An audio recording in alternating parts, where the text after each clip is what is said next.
मुझे भी मारा और मेरी वाइफ को भी मारा और मेरे हाथ फ्रैक्चर किया, पैर पे भी मारा। पैर पे इतनी चोट है कि मैं अभी ठीक नहीं है, पैर में चलना नहीं आ रहा मुझे। और लगातार मारने के बाद भी रोक नहीं रहे थे। हमने बताया कि मैं आर्मी में हूँ, उसके जय हिंद बावजूद भी दोस्तों, मेरे कंटिन्यू मार चैनल रहे थे। डिफेंस डिस्कशन में आप सभी का स्वागत है। दोस्तों, खाकी लगातार ओझी पर हमलावर है। लगातार पुलिस जो है वो हमारे भारतीय सेना के जवानों के साथ मारपीट कर रही है। पहले भी कई ऐसे मामले आ चुके हैं और ताजा मामला जो है वो नागपुर से सामने आया है, जहां पर भारतीय सेना के एक नाइक के साथ, नाइक गिरीश यलकर के साथ जो है मारपीट की गई है। वो जो सिंगर हैं श्रेया घोषाल, उनका एक प्रोग्राम था नागपुर में, उसमें शामिल होने के लिए गए थे। तभी वो लाइन में लगे हुए थे, लेकिन पीछे से धक्का लगता आया और वो उन्हें धक्का लगा, जिसकी वजह से वो इंस्पेक्टर विनायक कोहली से टकरा गए और विनायक कोहली ने पुलिस की टीम के को बुलाकर हमारे नाइक के साथ, नाइक गिरीश के साथ मारपीट की। उनकी पत्नी भी साथ में थी, उनके साथ भी हाथापाई की और इतनी हाथापाई की गई कि हमारे नाइक साहब का हाथ टूट गया, फ्रैक्चर हो गया। जय हिंद दोस्तों। 16 तारीख को खासदार महोत्सव, खासदार संस्कृति महोत्सव में हम गए थे। जिस दिन श्रेया घोषाल का प्रोग्राम था, मैं और मेरी पत्नी वहाँ पे गए थे 5 बजे से। हम 7 बजे कंटिन्यू लाइन में खड़े थे।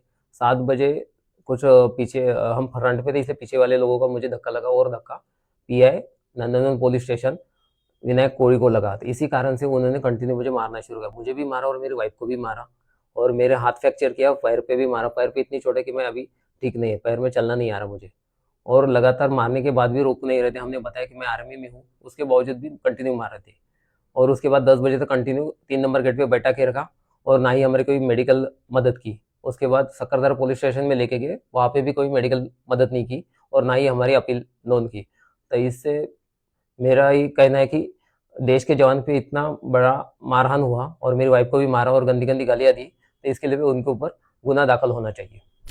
हेलो दोस्तों, मेरा आपसे यही अपील है कि अगर आपने उस इंसिडेंट्स के कुछ भी फोटोज या वीडियोस लिए होंगे तो आप प्लीज़ इस नंबर पे सेंड कर दीजिए 9821430942, ताकि इस केस को और स्ट्रॉन्ग बनाने के लिए आपकी मदद हो सके। टांगों में उनको मारा गया, वहां पर भी उनको चोटें आई हैं और सबसे बड़ी बात कि उनको वहां से पत्नी के साथ थाने ले जाया गया। उनके हाथ में चोट है, पैर में चोट है, कोई मेडिकल सुविधा नहीं दी गई, थाने में बैठाकर रखा गया।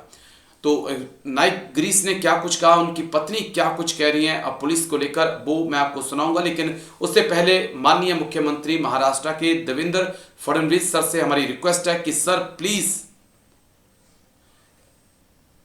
ऐसे इंस्पेक्टर और ऐसे पुलिसकर्मियों के खिलाफ कार्रवाई करिए। और दूसरा, हम चाहते हैं कि रक्षा मंत्री राजनाथ सिंह कम से कम एक बार तो हमारे जवानों के लिए जो है अब बात रखें कि इस चीज को बर्दाश्त नहीं किया जा सकता है। वीडियो को ज्यादा से ज्यादा शेयर करिएगा। Thank you. जय हिंद। धन्यवाद। जय हिंद दोस्तों। 16 तारीख को खासदार महोत्सव, खासदार संस्कृति महोत्सव में हम गए थे। जिस दिन श्रेया घोषाल का प्रोग्राम था, मैं और मेरी पत्नी वहाँ पे गए थे 5 बजे से। हम 7 बजे कंटिन्यू लाइन में खड़े थे। 7 बजे कुछ पीछे, हम फ्रंट पे थे, इसलिए पीछे वाले लोगों का मुझे धक्का लगा और धक्का pi Nandanvan police station Vinayak Kohli को लगा। तो इसी कारण से उन्होंने कंटिन्यू मुझे मारना शुरू किया। मुझे भी मारा और मेरी वाइफ को भी मारा और मेरे हाथ फ्रैक्चर किया, पैर पे भी मारा। पैर पे इतनी चोट है कि मैं अभी ठीक नहीं है, पैर में चलना नहीं आ रहा मुझे। और लगातार मारने के बाद भी रोक नहीं रहे थे। हमने बताया कि मैं आर्मी में हूँ, उसके बावजूद भी कंटिन्यू मार रहे थे। और उसके बाद 10 बजे तक कंटिन्यू 3 नंबर गेट पे बैठा के रखा और ना ही हमारी कोई मेडिकल मदद की। उसके बाद सक्करदरा पुलिस स्टेशन में लेके गए, वहाँ पे भी कोई मेडिकल मदद नहीं की और ना ही हमारी अपील नोंद की। तो इससे मेरा ये कहना है कि देश के जवान पे इतना बड़ा मारहान हुआ और मेरी वाइफ को भी मारा और गंदी गंदी गालियाँ दी, तो इसके लिए भी उनके ऊपर गुना दाखिल होना चाहिए।